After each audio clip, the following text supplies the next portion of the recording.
बारे में, जो कुछ भी हो रहा है देश के बॉर्डर पर, उसके बारे में। आप जैसा आप सबको मालूम है कि 14 के अंदर सरकार बनी थी एनडीए की। आप अपने माइक बंद कर दीजिए और टेलीफोन में बात नहीं करें, आवाज यहाँ तक आ रही है। 14 के अंदर जब सरकार बनी थी मोदी जी की पहली बार, तब आपको मालूम है कि उन्होंने शुरुआत करी थी, पड़ोसी राज्यों के, पड़ोसी देशों के हेड को बुलाया था। एक अच्छी शुरुआत हुई थी कि ये चाहते हैं कि साउथ एशिया में जो कंट्रीज है उनके राष्ट्रपति प्रधानमंत्री आए, पाकिस्तान सहित। एक शुरुआत हुई। और क्या कारण रहा कि अभी इतने कम अरसे के अंदर आज तमाम पड़ोसी मुल्क के जो मिजाज है वो हमारे खिलाफ हो गए। क्या पाकिस्तान तो है ही पहले से ही, जहाँ पर मोदी जी गए थे वहाँ पर अचानक ही बिना इतला के किस लिए गए थे आपको मालूम है। श्रीलंका में, नेपाल जो हिंदू राष्ट्र कहलाता था आज वो पूरी तरह चाइना के प्रभाव में है, और आज वो हमारी ज़मीन पे वो भी कब्जा कर रहा है। तो इस प्रकार से जो पड़ोसी मुल्क के जो सोच थी, ऐसा क्या हुआ कि मोदी जी ने दौरे भी किए, पाकिस्तान के भी किए और नेपाल के भी किए, अपनी लोकप्रियता को सबके सामने रखा, दिखाया, और थी सामने भी आ रही थी। तो क्या कारण है आज सब मुल्क हमारे खिलाफ हो गए। और चाइना की इतिहास तो आपको मालूम है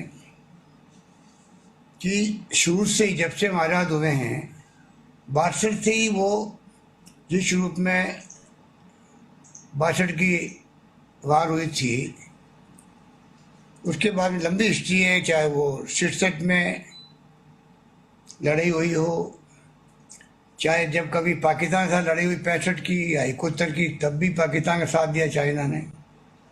पर आज ये समझ के परे है कि प्रधानमंत्री जी जो जिस प्रकार से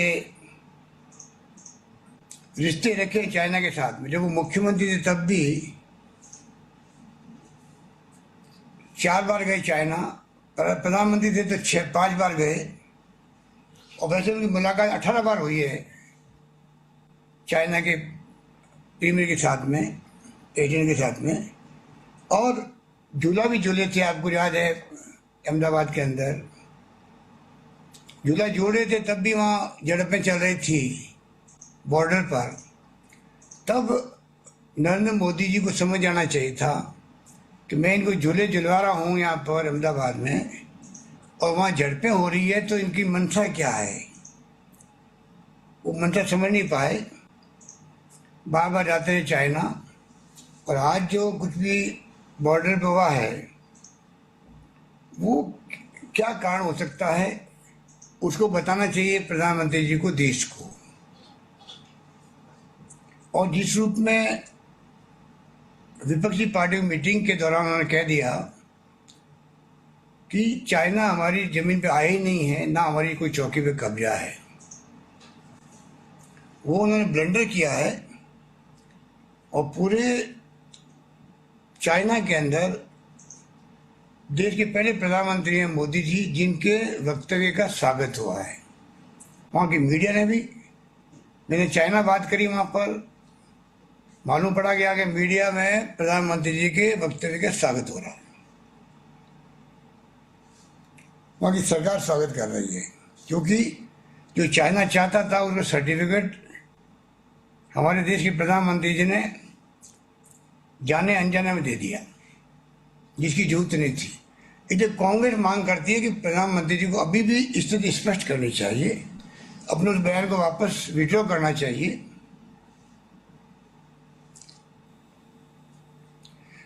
आज भी देश चाहता है कि LAC, line of actual control जो है, उसकी स्थिति क्या है वो बताना चाहिए।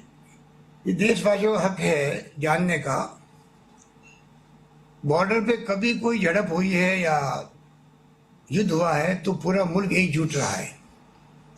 ये हमारा इतिहास गवाह है। तो क्या कारण है कि इस बार जो है, इस बार जिस रूप में स्थिति बनी है, इतने दिन होने के बावजूद भी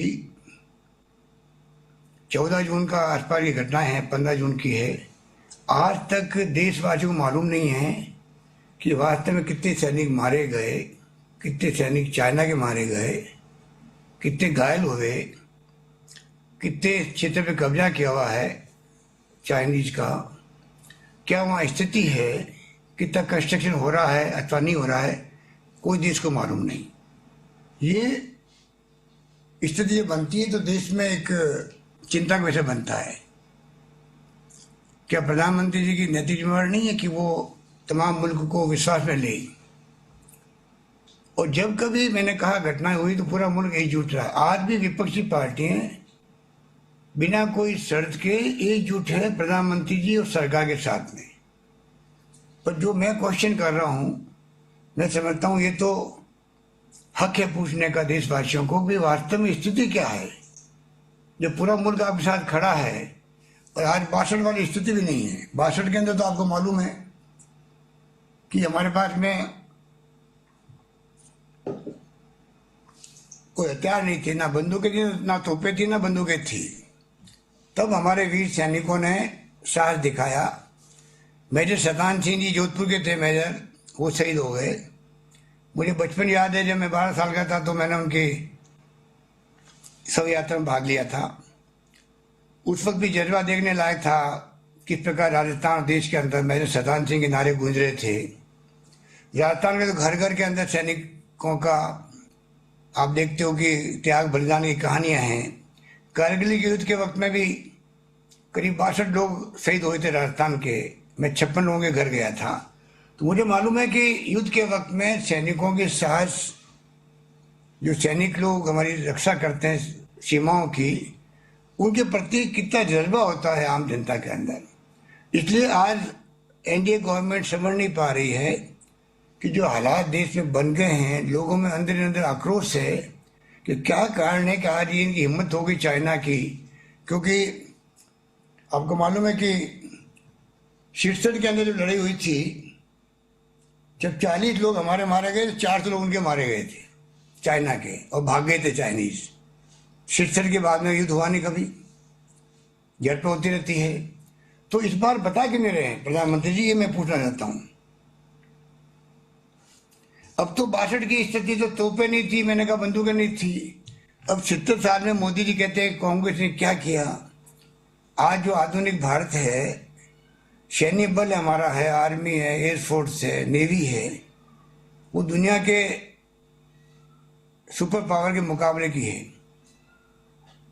74 में इंदिरा गांधी ने एटॉमिक एक्सप्लोजन किया था पोखरण के अंदर, सबक सिखाया, पाकिस्तान को 2 टुकड़े कर दिए।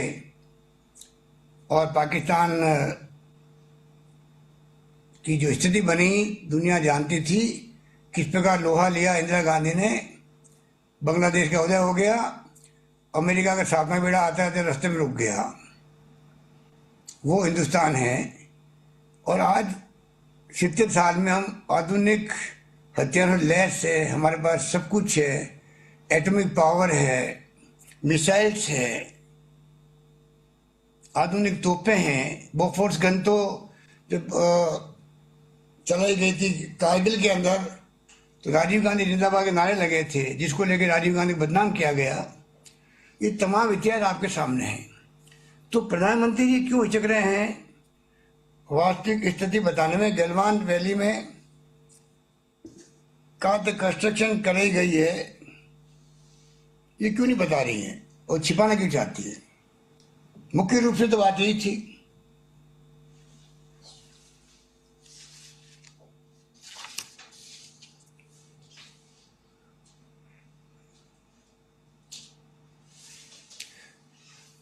घटनाएं होती रहती है। डोकलाम में पहले 17 में हुआ था, आपको मालूम है। देवसंग में एक वैली है, वहां पे भी 2013 के अंदर यूपीए गवर्नमेंट थी तो उस वक्त भी भगाया चाइनीज को। चूमर में 14 को जब मोदी जी जीपिंग के साथ में अहमदाबाद में, मैंने कहा झूला झूले थे, तब वहाँ पर हाथापाई हो रही थी। तो ये घटनाएं बताती है कि दबाव में है प्रधानमंत्री जी, और अमित शाह जी क्यों नहीं देश को बता पा रहे हैं, ये समझ के परे हैं।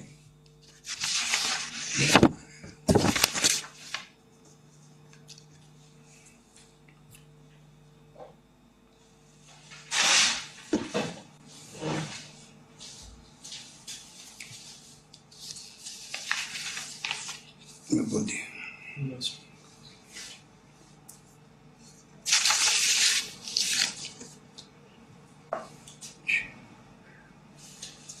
आज हमारी इकोनॉमी बहुत बुरे हालात में है, और मैं समझता हूं कि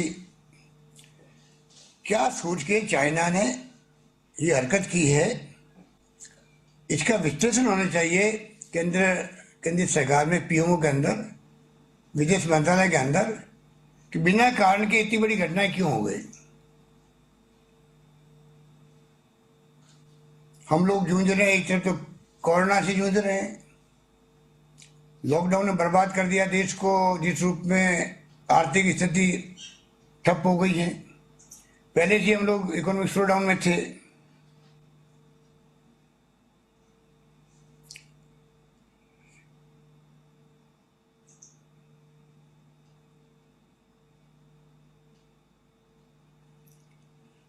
थैंक यू।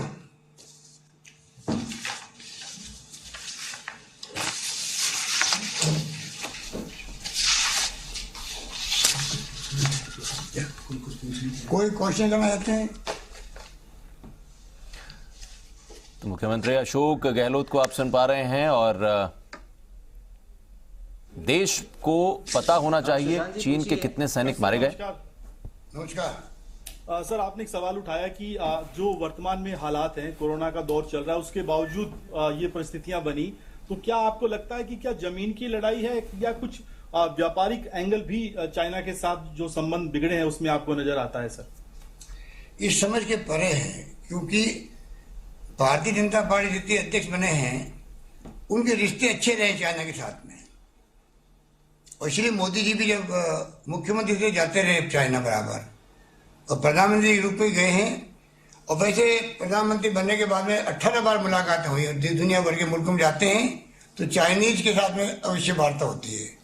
तो इस समझ के परे अच्छे रिश्ते होने के बावजूद भी अचानक ये क्या हुआ, इसलिए हम बार बार कहते हैं कि उनको बताना चाहिए देश को। इतना बड़ा मार्केट मिला हुआ है हिंदुस्तान में चाइना को, उसके बाद में भी हरकत की गई है, तो क्यों की गई है? नरेश जी, पूछिए आप अपना सवाल। हाँ सर, नमस्कार। मैं नरेश हूँ, फर्स्ट इंडिया न्यूज से। नमस्कार। मेरा सवाल ये है कि प्रधानमंत्री चीन मुद्दे पे कुछ बोल रहे हैं और रक्षा मंत्री कुछ अलग बोल रहे हैं, तो आपको लगता है कि दोनों में ही जो समन्वय की कई कमी है और बयान एक जैसा सरकार की तरफ से नहीं आ रहा है? देखिए, ये क्या है कि इनको हिस्ट्री देखनी चाहिए कि जब यूपी गवर्नमेंट थी, या यूपी की पहले कांग्रेस सरकारें थी, तब आप बताइए कि किस पे का। मैंने कहा 67 में 40 लोग हमारे मारे गए, 400 ने उनको मारे, चाइनीज को मारे थे हमारी फौजों ने। तिब्बत को मिला लिया, तिब्बत के दलाई लामा को और सबको मतलब शरण दी हिंदुस्तान के अंदर, परवाह नहीं करी चाइना की कभी भी। सिक्किम को इंदिरा गांधी ने देश से मिला लिया, चाइना की परवाह नहीं करी। ये तो हम लोग देखते हुए आते हैं। तो हमेशा हिंदुस्तान के लोगों ने 62 के युद्ध में जो कुछ हुआ, क्योंकि हम नए नए आज़ाद हुए थे, मुल्क हमारा, कोई हथियार नहीं थे, कोई साधन नहीं थे, तब भी लड़ी हम लोगों ने। उसके बाद में तो हमने हमेशा छक्के छुड़ाए हैं। आज तो हम सब कुछ आधुनिक हथियारों में लैस है। तो क्या कारण है कि इतने दबे हुए हैं सरकार के लोग? कि अमित शाह जी तो खैर, राहुल गांधी जी बोलते हैं तो उनको तो बोलना ही पड़ता है, उनका तो काम मालूम है आपको। उनको तो मैंने पहले भी कहा आपको, उनको तो चिंता सताती है कि मैं कब किस सरकार को गिराऊं, किस प्रकार गिराऊं। तो उदयपुर में लगे रहते हैं वो, या राहुल गांधी कुछ बोल जाते हैं तो उनको जवाब कैसे देवे। इसलिए हो सकता है कि उनका सामने में नहीं बैठ रहा होगा, पर मेरा मानना है कि स्थिति बड़ी विकट है, और देश बार बार पूछ रहा है, दुनिया जानना चाहती है, दुनिया के मुल्क को आश्चर्य हो रहा है कि प्रधानमंत्री जी ने आज तक चीन शब्द को उपयोग क्यों नहीं किया। अपने वक्तव्य में चीन शब्द का उपयोग नहीं करते हैं। ये क्यों? और इतना अच्छा इनके संबंध रहे हैं, उसके बाद में क्या क्या कारण है कि स्थिति बनी? आज लोग बैठे हुए हमारे सिर पर वहां पर, और उन्होंने कह दिया कि हमारी जमीन पर आए नहीं, हमारी चौकी का कब्जा नहीं किए। ये क्यों कह दिया गया? मीडिया में जो खबरें आ रही है वो बहुत ही चौंकाने वाली है।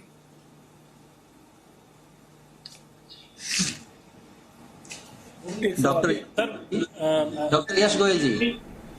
नमस्ते सर। तो आप सुन पा रहे हैं मुख्यमंत्री अशोक गहलोत को प्रेस वार्ता कर रहे हैं, मीडिया के साथ मुखातिब हैं, तमाम पत्रकार उनसे सवाल पूछ रहे हैं और उसका जवाब भी मुख्यमंत्री बेबाकी के साथ दे रहे हैं, और खासकर केंद्र की तरफ से